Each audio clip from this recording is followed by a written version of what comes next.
listening to the Betmaker Show.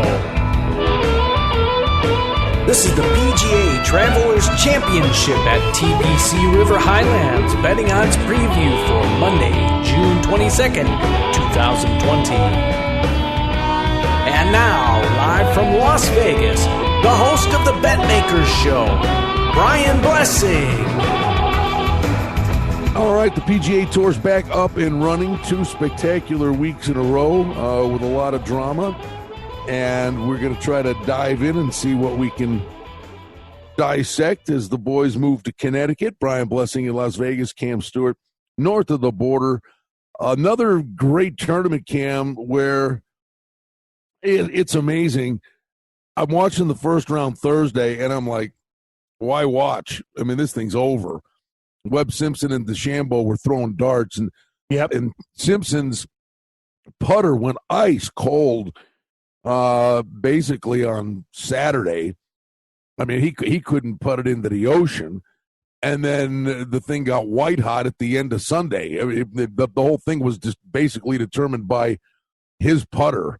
I mean, he almost missed a 3-footer. He did an around the world and in, or he'd have gone the other way, and then he makes a bomb. And once he made that, I mean, he just couldn't miss. No, it was awesome, Brian. Back-to-back weeks. You know, I had a piece of Simpson. It would have been amazing if DeChambeau won. He was our big horse in the race there. But no, you had Hatton too, another great pick. So back-to-back, we've had winners. We've had top 3s and 5s. So and the thing is, we do this stuff early too, and we talk about it over the weekend. You grab a couple guys live. Like I took Alex Noren at 150 to 1. He was there on Sunday for a while, and that's the beautiful thing about golf. And I will say it's the beautiful thing about the courses that they play.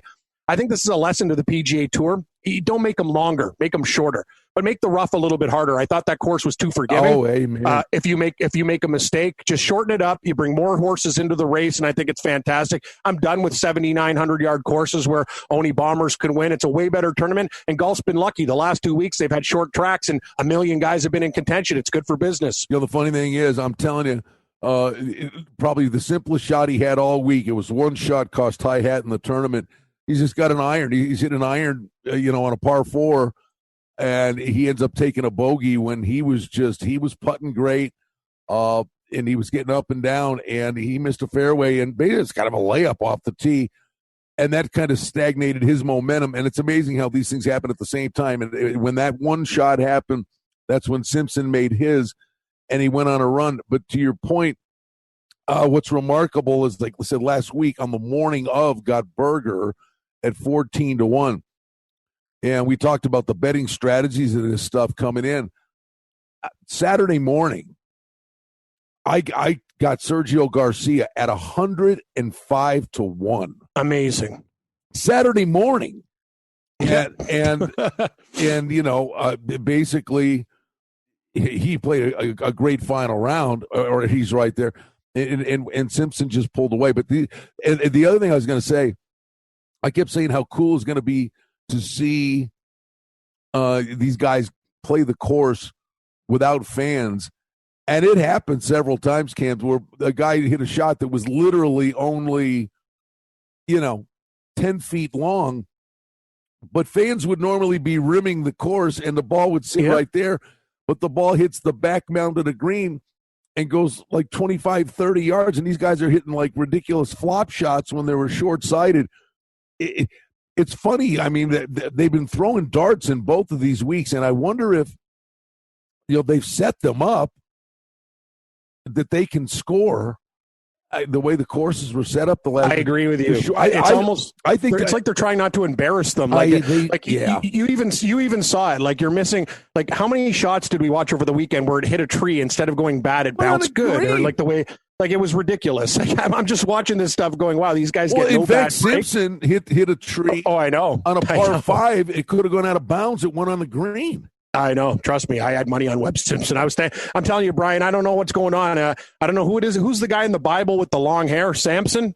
Was that the thing that he used to give him, like, the strength? Like, I can't get a haircut now. I've gone back-to-back weeks. I had a piece of burger, piece of Simpson. I don't know what to do. Why can't you get a haircut?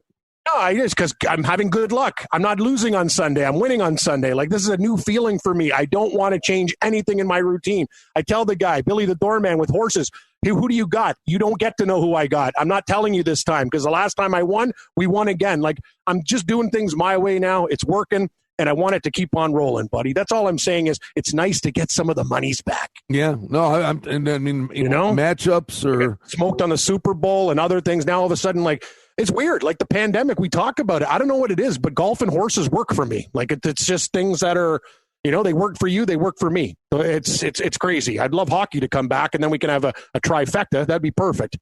But what's amazing, these aren't runaways, man. These have been high. That's what I'm saying. Good tournaments, high drama, and the scoring has been good. Now those were two of the shorter courses on tour, and I'm with you. The rough, well, I can't say that last week. The rough was nasty last week. There was no rough here. Yeah, that's the thing. Like Harbortown's a good course, but they basically, the course had no defense. Like without wind, these players just ate it up. And I think we can find a happy medium. I know you want to make these guys look good when it's like the only sport in town next to NASCAR and horse racing, but I also think it needs to be a little bit tougher. And I think they're probably going to go pretty low at the Travelers too, Brian. And from what I can see, everybody's got a shot because Daniel Berger's not playing. Yeah, I told you, man. There was something in Berger's eye. Like this guy, the thing I like about Berger too, he's a winner. Like I had that interview with his father told me all I needed to know. That's what I used to do as a kid. Allowance money. Bet on a putting contest till night. Challenge the club pro. I'm going to beat you. Cash game. These are things like some guys just play golf, but Daniel Berger has that sparkle in his eye, Brian, as a gambler. Like you're not afraid, Brian. You'll go up to the guy at the club and say, you know what, let's play $20 this hole, whatever. I'm gonna eat your lunch. And Berger has that type of attitude where he's not afraid of anybody, and that's a good thing on Sunday. How about the chip in on Sunday? He never comes. Like, yeah, the chip in with the, oh my God, that was insane.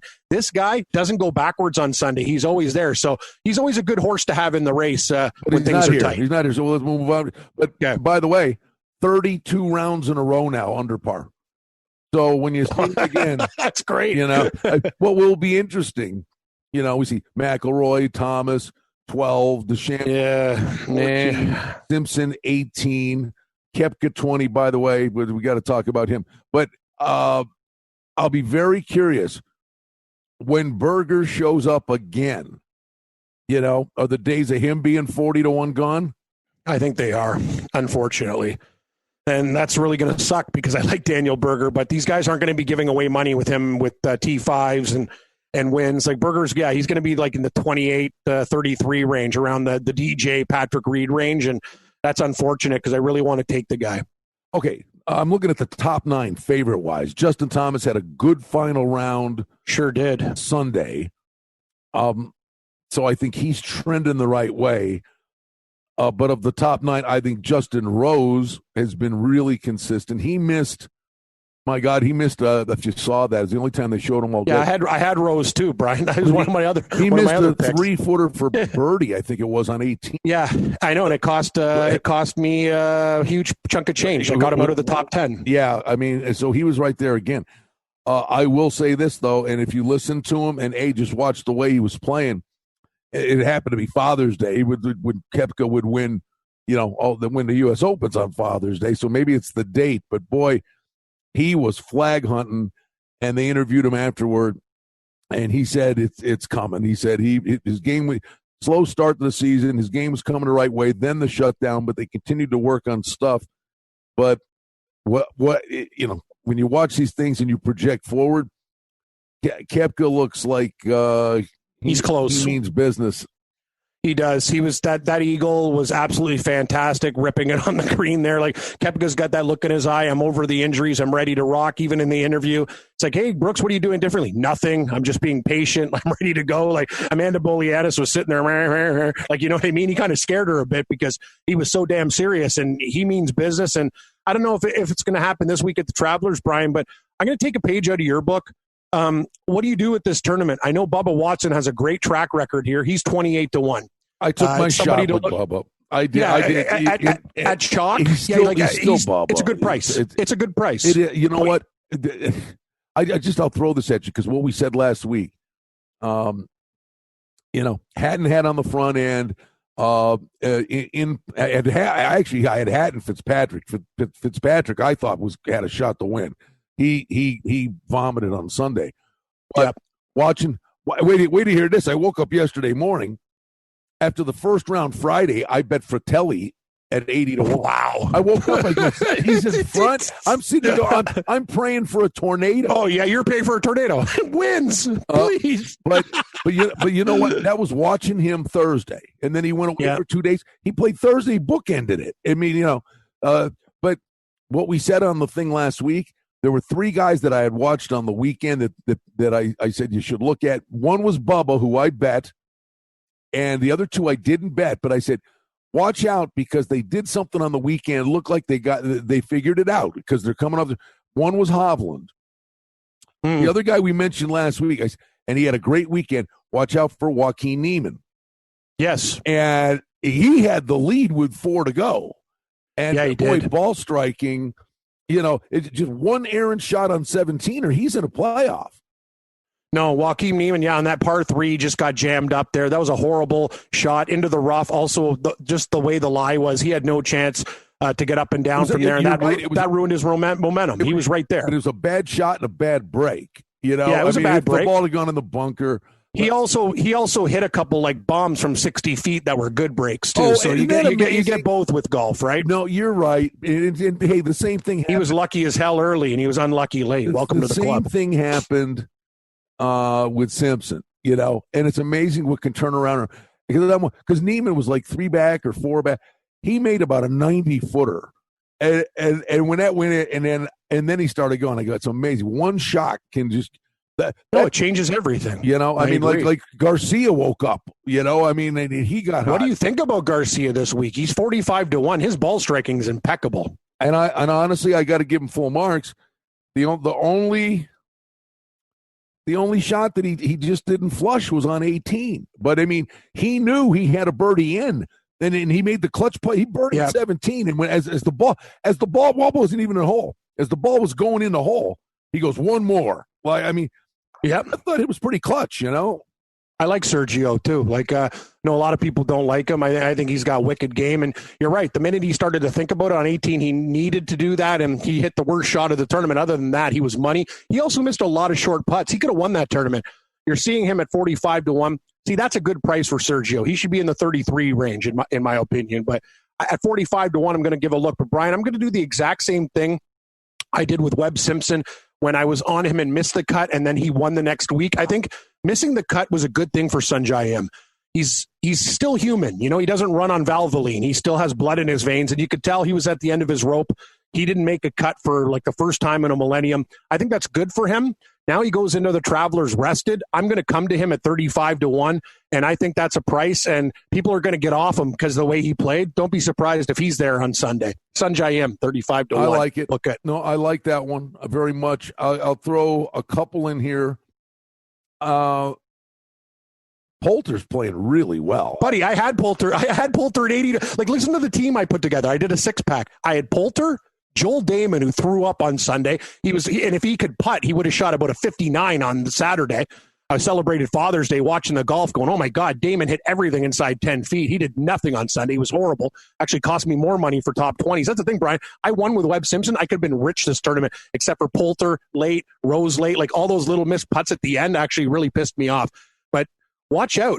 I'm with you. Ian Poulter on a course that's not too long, he's still a very dangerous player. He bogeyed 18, but he still played well. Top 20. I guess, I mean, hey, we keep our mouths shut. But what's crazy is are these guys watching these tournaments? I mean, that's what we're here to provide the listeners for. If you didn't watch it, we'll tell you. He played great. The first 2 weeks. I mean, you're telling me that you wouldn't be taking, Poulter over 15, 20 guys that are ahead of him? Exactly. I just saw another bomb. Where the heck is it? That I'm. What about your boy Hovland? He looks like he's trending in the right direction. 60 to 1. You might want to play that ticket before it starts too. This could be Victor's week. It could. I'm losing my marbles. Oh, here it is. We were doing this podcast, and we used to clown around about this guy a year ago. Nobody even knows who the hell he is. with the racquetball glasses and all. I'm Who, Fratelli? He's 175 to 1. He's the new, remember our boy Lanto Griffin, and then he won. Like me and you were almost like, it's like we're ahead of the curve, but then we like, Cam, how do you not? My God, how do you? I know, like I'm not going to say he's going to win, but you can get Dylan Fratelli at 175 to 1. You can each, depending on your betting site, you can each weigh him for a top 5 or 6 and get him probably at a what? About 30? Well, like, are you insane? Is this insane? On Thursday.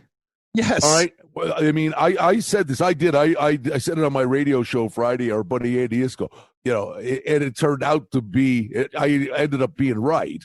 I said, this is over. I said, Simpson or DeChambeau, the way they're going. And then the hard part is when you shoot the really low number to come back. We've documented that for a long time. But I'm telling you, I watched Friday. The only guy that was like Fitzpatrick was good. But the third best player on the course on Thursday was Fratelli. And then Sunday, he shoots 62. All right? So he's 175 to 1. Can someone explain that to me? No, I can't explain it to you. He should be 80 to 1. He should be in the Brian Harmon, Corey Connors, Kevin Kisner area code. But that is Poulter 80 to 1. This is nuts. Brian, you have to put a sprinkle on Fratelli just out of like necessity. Like you can't look at a guy playing that well and going, what, 175 to 1? Like he will definitely get 5 or 10 of my dollars. And you know what? And I don't even mind if he's not there because that line is just too stupid. The same with him. Matt Wallace, is he eventually going to come back? He's 175 to 1. Max Homa. Bingo. Played well. I was just going to mention Homa. Homa's, I was on him the time he won. I had $2 on him at 250 to 1 when I had no money. Now, I'm doing a little bit better. I might put 10, 20 bucks on him at 160 to 1. That is a wicked price. Max Homa is trending in the right way. And Brian, our minds are thinking exactly right now. Like I'm going to probably play a couple bombs. I got a sprinkle on Fratelli at 175 to 1. And you can at these prices. Max Homa 160. And I have 3 chalk plays for you right now. I'm going to take Rose at 25, Bubba Watson at 28, and Sungjae at 35, and I'll let the rest of the tournament play out. I also like JT Poston at 66 to 1 and Brian Harmon at 80 to 1. That is in my portfolio right now.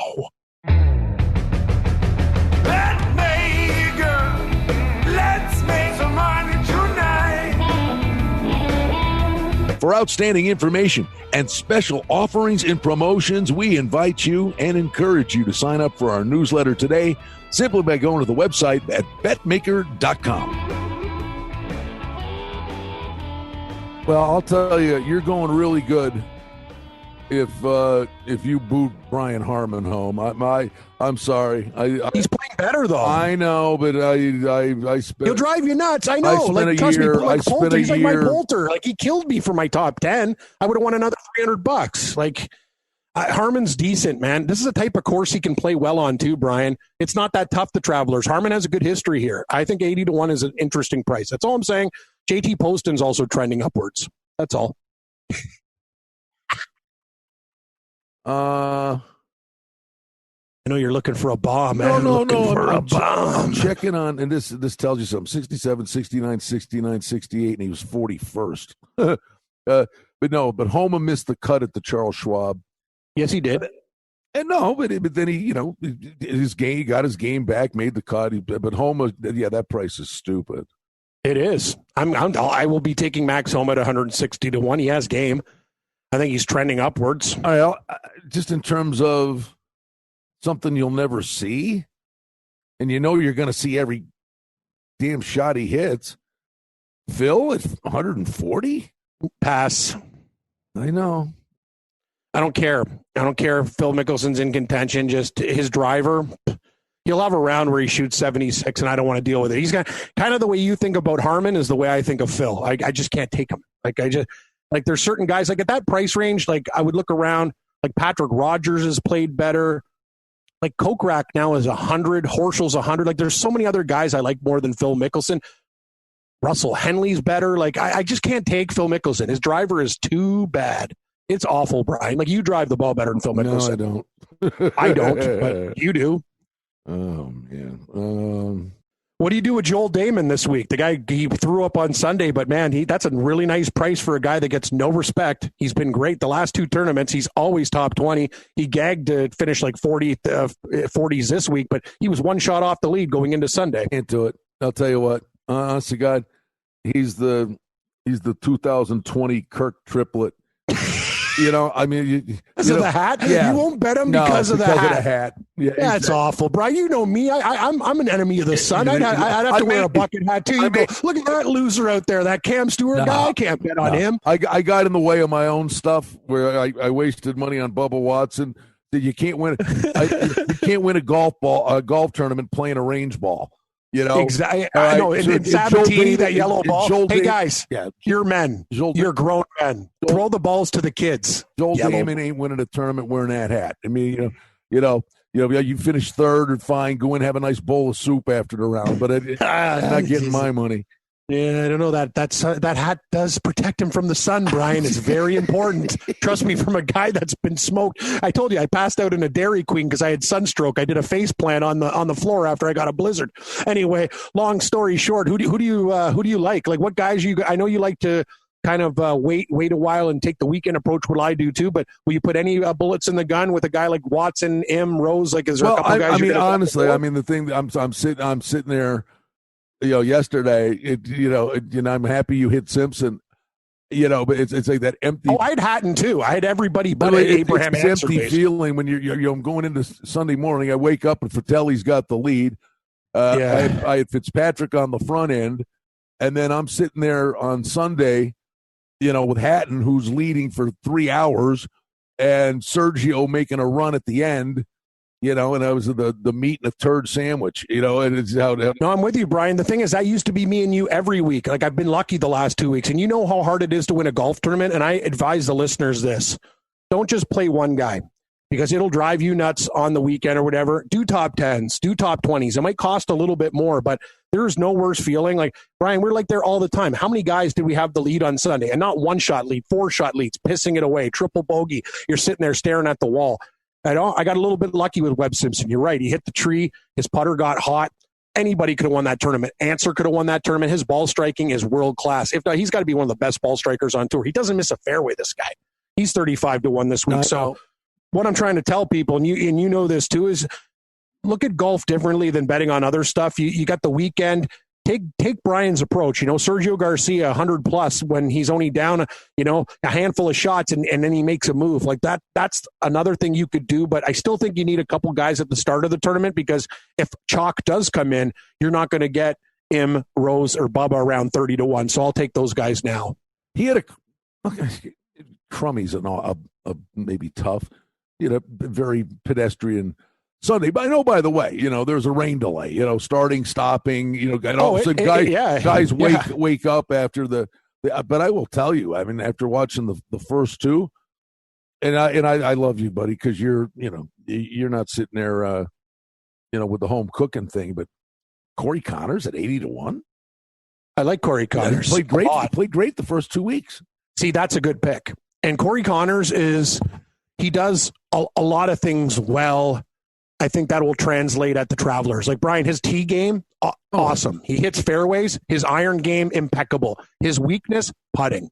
But he also can get hot with the putter, right? So all it takes, Corey Connors, I tell you one thing, at 80-1, I think he'll be in the mix. And what you're getting for hot play, form, the right course, I think he should be probably around like the Tony Finau 50-1 range. I see extreme value there. The thing that was nuts about this tournament, it was wildly entertaining, but it's 7 guys. This is insane. That's why I'm saying, what are they doing? I mean, are they setting this up to a degree, for these guys to, and they're great. We know they're great. I love when they got to work for it, 22 under par, but 7 guys had a 63. I know. That's insanity, right? It's too easy. But when you shoot around like that, it's hard to come back. And I'm looking at Connors, and he was one of the 7. On Friday. Oh, no, I'm sorry. Forgive me. He shot 63 on. No, that's right. 7 guys on Friday with a 63, and he followed that up with a 69. Understandable, but then he did it again on Sunday with a 70. That's the problem. For me, Damon puked on himself on Sunday. He was 8 under on Saturday and 1 shot off the lead. You're right. And that's one thing we've learned. It's hard to back up a good tournament, but you're getting a good number on Connors. I'm not just saying that. And I don't wave the Canadian flag like other people do. It's just, you know what I mean? But I will bet a golfer when I think he's very, very good. And Corey Connors, I don't care if he was from Timbuktu at 80-1. That's a wicked price. Well, but the only thing I'm saying, when you look at the odds, and I get it, and the money drives it, and the fact that Thomas and McIlroy and these guys and DeChambeau and now Webb Simpson, I'm not taking Simpson this week. Webb Simpson ain't Daniel Berger. Berger's just like a robot. I would actually fade Simpson this week. Right. You got to be smart with this type of stuff, right? Look at other guys coming back. Are people going to be on Cantlay? I don't know what his game's going to be. I can tell you one thing: at 22-1, it won't be making my ticket. He could win this tournament. Travelers is right in his wheelhouse for his type of game, but I can't do it. What do we do with Morikawa? From a current form, Morikawa. Yeah, Brian, he can bounce. You know what? I said this. I know guys are young and steely-eyed and fearless and all that stuff. I really thought the Colonial could scar Morikawa for a while. I mean that he gave that away. Yeah, he made the cut this week, but he just wasn't himself. He didn't really make a move. He played very average golf. That is a lasting effect. I come back for 1 second to Corey Connors. And this is the one thing that we love doing is because the overlays that are out there, he was prominent in both of these tournaments. And he's 80-1 and Paul Casey's 33-1. I know. Or Bubba's 28-1. I mean, even Spieth at 40-1. He's going to have a bad round. Let me ask you a question. If I right now said your lungs depended on it, and you're playing a matchup this week in this tournament, Corey Connors head-to-head with Bubba Watson, who are you playing? I'd play probably Bubba Watson, but if you gave me a pick'em. Because of the course? It's just because he does well here. Yeah, no, I pick me another guy, and I'll take Connors. Bubba Watson I kind of like this week. That's the problem. All right, I would venture a guess. Everything you're saying – I'll take Corey Connors against Paul Casey. I'll take Corey Connors against Paul Casey. Right. Here, I'll even throw this. How's that sound? I'll take Corey. I will even go one further. How about I will Cantlay? Take Corey Connors against Webb Simpson at a price. You're fading Simpson. How about Cantlay? There's some unknown. But, I mean, I would play Corey Connors against Cantlay. So would I. He makes the list, too. Yeah, I agree with you, Brian. You're getting, and he's 20, he's 80. Corey Connors is 80-1, and Cantlay is 22-1. I like Patrick Cantlay, but sorry, bookmakers, you wanted me to get off this guy. They basically got me off him at that price. I can't bet him at 22-1. If he's 5 shots back on the weekend at 30 or 40, then you got me interested. See, that's a guy I can't take at that price. Now, of 2 guys coming off the shelf, all right, and hey, at the beginning of the year, I'm going from memory, but I don't believe Leishman played the first 2, did he? Yes, he did. He played horribly. He did. He played 1 and he didn't play well. All right, we'll go. Then okay, then that's fine, and run away. But I don't know. Victor Hovland at 60, I think I'd rather have than Leishman at 50. Hovland's getting closer, but I don't know. I think he's getting close. It's just one of those weeks. If he wins and I'm not on him, I'll snap, and you will too because you've been on him too. That's what makes golf tough. Like it's just you can't bet everybody. Did Sneds play the first 2? Sneds played 1 time and missed the cut. He looked horrible. Yeah. I'm going to wait on Sneds a bit. I think he'll probably give me 3 or 4 tournaments for him to warm up. It's kind of like Brooks Koepka. Now he looks warm. He was like that diesel engine. It just took him a while to fire. He looks ready to rock now. I'm sorry. I'm putting $5 on this guy. I don't care. You're kidding me. Who? Well, we spent the one day, I think he made the cut, and I don't know if he played this past week. Are you kidding me? Sungjae is 300-1. That's insanity. You love Sungjae. Cammy had 3 top 10s before the break. Yeah, these prices are out of control for some of these guys. Yeah, it's like even Mark Hubbard 250, Sung Kang 300. Like these guys are not like total stiffs. Like some of these guys, like Mackenzie. Okay, I got one. Another Canadian, Mackenzie Hughes is 250-1. The guy's actually making cuts and playing well. Like that's nuts. 250-1. Brian, Lanto Griffin's back. 300. No, because pass. Well, it's been so a while since I'm picturing the dude. Yeah. Was it Harding? Who was the guy that it cost him? Yeah, Justin Harding. Yeah, Harding could be. Are there any fans at this thing? That's the thing. Who's in the tree? It's Justin Harding with a crossbow. Watch out, Lanto. He doesn't have to shoot through fans. You took my tour card. Hey, where's that idiots? Anyway, you know what? Sungjae, he missed the cut in both tournaments. Yeah, well, that's why you're getting them at a nice price. I'm going to lay 3 at you right now, Brian, because I don't think. You know what? I'm not even sure if I could take Bubba. Who do you like? Justin Rose more than Bubba? Yes. I'm going to take Rose at 20. I think I do too. I think I'm going to take Rose at 25 and Sungjae at 35. And I'm going to sprinkle on Max Homa at 160. And I'm going to ride your wave with a sprinkle on Corey Connors at 80. Those are my 4 horses, the 4 horsemen to start. Well, if I'm, like I said, I'm going pricing a little bit out of the gate. If I had to do 3, just, based on what I saw Sunday. Yeah, who cares about who do you like? Who do you like other than guys that like I can't Rory at 12-1? Like, who do you like? Well, I think of the favorites, I like Koepka best. Yeah, Koepka's good. Yeah, of the favorites, I like Rose the best. Koepka second best. Okay, the price plays, and believe me, with some of these numbers that are just stupefying. I think, and he's young, and I think he could build off what I think. Joaquin Niemann at 50, Connors at 80. I think is a bad number, and then and Fratelli at 175. Do you have an opinion of Tony Finau now that he's 50-1? Is he ever going to win? Yeah. It's a good price because he doesn't win. It is. Yeah. He's not in the 30 range anymore. See, the books are even like, Tony, we'll knock him up to 50. I'm like, I'm starting to get interested, but Tony will break your heart. Tony Finau is a long-hitting Charlie Hoffman. ATM machine. He just can't win. He just makes money. Yeah, it's a good point. Good point, buddy. I know, pal. Well, hey, man, I'm just. Hey, you know it, Brian. It's tough. Go, like that's the thing on Sunday. Like, don't tell me. I was cheering for Hatton too. I know you had him, and I had a piece of Hatton too. I was looking at the leaderboard, going anybody but Ancer. I was afraid of Abraham Ancer, and I was mad at myself. By the way, how good was he? That's what I'm saying. He's 35-1 this week. I'm not betting him, but if he wins, I can tell you something. I'll knock myself in the head. I honestly, ball striking's world class. I think, and it's funny. I'm gonna see.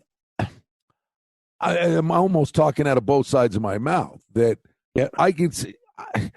My thing with him is his game's on the rise. Why I would say. I think Niemann learned something and would get better, and I think Ancer is like, I'm always there and I can't win. Yeah. No, I don't mind that. I agree with that statement. And let's remember something. What have we seen? Webb Simpson, miscut win. Don't look at what a guy did next week and just automatically assume. And I told you, Sungjae is my Webb Simpson this week. Missed cut contention. I will bet him at 35-1. Sungjae, he will be there. All right, and we'll wrap her up here. But I'm looking for one guy just for giggles because I thought I heard his name.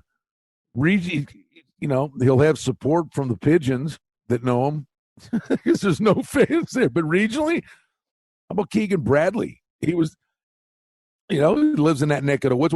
He has support from the pigeons. You're right. He's a Hartford, Connecticut, Boston guy, right? So he used to play good. He's 100. Actually, he plays well at this tournament. I'm not betting him, but you can have him. He didn't play this week. No, he didn't. But he's resting for the Travelers. Wait a minute. Every round was in the 60s at the Charles Schwab. You might be onto something. He finished 32nd. Didn't go down there. He probably just went the hell home. He may have been there playing a course all week. You can have him. I don't want to cheer for that guy on Sunday. Honestly, in their heyday, in their prime, right? Yeah. Pay-per-view event, 8.5 hour round. Kevin Na and Keegan Bradley with the twitches and you'd be sitting in your recliner playing Russian roulette with five bullets. With Ben Crane with a foreign object in his pocket. Ben Crane. and Rory Sabatini and Marshall with a gun. Oh, gee. I mean, right on the other, you're in that. If you're the fourth in that foursome, God. Honestly, I wouldn't even you remember just say you want to meet touring pros? I'd win a contest and they go, "Hey, Mr. Stewart, you get to play golf with Kevin Na, Ben Crane," and I'd see ya. I'd walk off the course. No, thank you. You're about the fourth hole. You turn into Mel Gibson and Mad Max. Oh yeah, no, you're right. I'd probably break a club over their heads. I could play 18 holes in 2 hours. Those guys would drive me nuts. Oh God, well, you drive me nuts in a good way. Thank you, Brian. There you go. It's another interesting tournament. And so where do we go real quick? Where do we go from here? Let me look at the schedule. We get the Travelers. Yep, that's this. Oh, yep. oh boy. Oh, no, here, write this down. Right, remind me next week. Yes, because I said this. It was one of the greatest picks ever. Of course, around here, you can't do the top fives. Yep. I mean, I'm telling you. His cousin didn't know who he was. Remember the Rocket Mortgage thing in Detroit when we pulled the Brian Stewart thing out of our hat? Brian Stewart, yeah. And he competed, and because they go to Detroit next week. So mark down Brian Stewart. You got to put him on that list. Brian Stewart. Then the John Deere Classic, where it'll be Zach Johnson and what's his name? Steve Stricker. Stricker, yeah. They're throwing darts. Then it gets serious. Then we go to the Memorial. But the 16th is an open week. Okay, well, we'll know what we'll do. We'll bet. We'll find something. We'll make our own tournament. Well, that was supposed to be the Open, and they cashed the insurance check. Actually, yeah, they got the money. But for the good of the game, to cancel the Open, that was a money grab. Yeah, I'm going to miss the Open though. I really enjoy. It's my because you wake up at 4:00 in the morning. It's it's one of those things. Do you party all the way the night through, or do you just pack it in and get to watch it earlier? My favorite. I love the British Open. But anyway, we'll talk about the back end of this stuff, right? Is that right? The PGA. So it's August. Why are we talking about this now? It's so far away. Well, I'm looking at how it's going to wrap it up. You're going to have the PGA, and then we're going to get to the FedEx playoffs. Then you're going to have the U.S. Open, the Masters, and the Ryder Cup. That's what it's all. That's what we're talking about. That's the gravy, baby. All right. Remember to take Brian Stewart in Detroit. Gravy. Remember not to give all your Webb Simpson winnings back this week. I bet I will. Hey, Junior Alvarado. Ding, ding, ding. Right. After a couple of beers, 30 across the board, baby. Let's go. All right, folks. There it is. Look ahead to this week's PGA Tour stop. Betmaker, let's make some money tonight. Well, that's the Betmaker Show for now. We publish multiple times each week. We'd like to thank you for listening, and if you liked what you heard, please take a moment to leave a rating and review, or subscribe to our show feed, or share our show with a friend or two and help us grow the show. We very much appreciate it. Visit us on the web at betmaker.com, and reminder to sign up for the newsletter. Thanks to our engineer, Darren Vandermolen, and producer, Mike Gallivan. The Betmaker Show is a production of Cardinal Marketing Incorporated. Betmaker is a registered trademark. Any rebroadcast, reproduction, or other use of this content without the express written consent of Cardinal Marketing Incorporated is strictly prohibited. The handicapping and sports odds information contained on this podcast is for entertainment purposes only. Please confirm the wagering regulations in your jurisdiction as they vary from state to state, province to province, and country to country. Using this information to contravene any law or statute is prohibited. The podcast is not associated with, nor is it endorsed by any professional or collegiate league, association, or team. This podcast does not target and is not intended for an audience under the age of 18. If you think that you have a gambling addiction, stop this podcast now and please seek help. Gambling and betting on sports is a form of entertainment and should be about having a good time. But when done excessively, it may negatively affect other areas of a person's life, such as their physical and mental health, school or work performance, finances, and or interpersonal relationships. At Betmaker.com and The Betmaker Show, we're concerned about the addiction that gambling may cause, and for this reason, we encourage everyone to practice responsible gambling. an approach to gambling that helps you ensure that it remains an enjoyable activity. Here are the main principles of responsible gambling.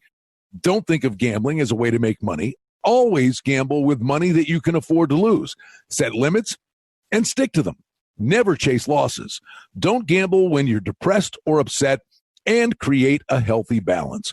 Always be aware of how much time you spend gambling or thinking about gambling. And do not allow gambling to cause you to miss out on time with family and friends or time spent on other activities you enjoy. By following these guidelines, gambling can be a good time and great entertainment. If you feel at any time that your gambling is taking away from important areas of your life, is causing you stress or depression, or is leading to financial losses that are beyond your control, please reach out for help. Learn more at responsiblegambling.org.